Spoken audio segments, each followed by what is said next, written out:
Hello बच्चों, let's read this question. So the question says, name the commission which was formed to look into the functioning of the constitutional system in India. Who was the president of the commission? हमसे यहाँ पे पूछा गया है कि वो कौन C commission थी जिसे बनाया गया था इंडियन कॉन्स्टिट्यूशनल सिस्टम में चेक इन करने के लिए और उसके प्रेसिडेंट कौन थे. Let's see the key concept. So the key concept is government of India act 1919.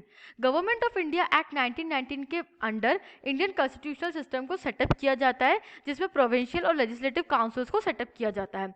Let's see our answer. The new Tory government in Britain constituted a statutory commission under Sir John Simon. The commission was set up in response to the nationalist movement.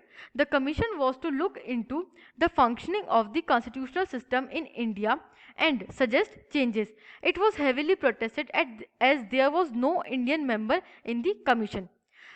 टॉरी government Britain की setup करती है एक statutory commission को, मतलब government body को setup करती है under the presidency of sir John Simon.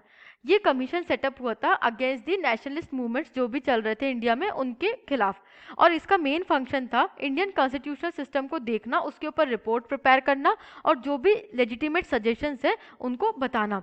But इस कमीशन के अगेंस्ट बहुत हैवीली प्रोटेस्ट होता है बिकॉज इसमें एक भी इंडियन मेंबर नहीं होता है. I hope you understood this question. Thank you and best of luck.